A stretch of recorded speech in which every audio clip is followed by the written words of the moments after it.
question is, why would you even bother fighting for justice and fairness, or against injustices and unfairness? So, especially if you have a already comfortable life and you don't have any kind of problems, why would you fight for others? So 4,000 years ago, Greeks made their mythology, and one of the stories from their mythology was a story about Prometheus. Prometheus is one of the rare titans who left after the war between Olympus gods led by Zeus and others against Titans. And at some point Prometheus decided to give humans fire, because he wanted them not just to live but basically to flourish. And then gods saw that, and they've taken back the fire and basically threatened Prometheus, saying that he will be punished severely. But nevertheless, Prometheus stole fire from the gods again and gave it to the humans. As a punishment, he was tied by a huge boulder by rope, and each night eagle will come and eat his liver. And because he was a titan and immortal, that liver will regenerate all over again each day, so his suffering would continue indefinitely. So question is, even knowing that he will suffer, he decided that he will give humans fire. And that story, you can think it as a story, not any kind of divine thing. It just tells what happens to people if they want to enlighten humanity.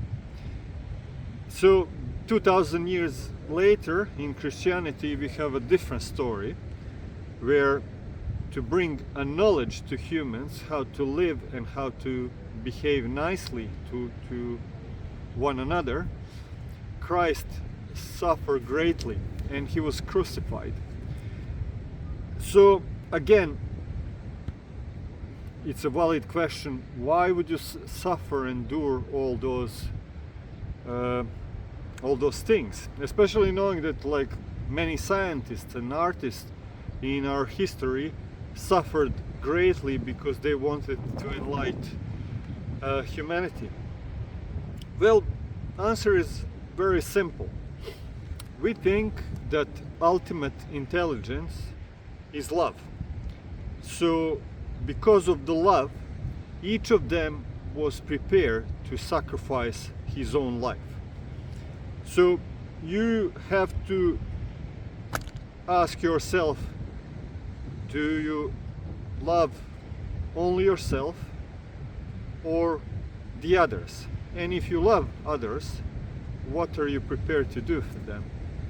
And difference between good and bad people, or in other words, how to find who are your leaders and what they are saying, you have to just use very simple measure, and that's, are they ready to self-sacrifice or eager to sacrifice others? So that's all the difference you need to know. In that regard, you can have very high emotional intelligence, but still you can use that emotional intelligence to manipulate others. You can also have very high intelligence, but if it's not high enough, you will not understand. So ultimately, very high intelligence will lead you to love, but that doesn't mean that If you love, you will become highly intelligent. If you love, that can force you to learn and improve yourself and eventually become more intelligent. So basically, one will lead to other, and of course the other will lead to the first one. That's my answer. All those people and all those scientists and all those spiritual leaders, they know what they're up against, and they were willing to sacrifice their own life in order for us to suffer less and to be more enlightened.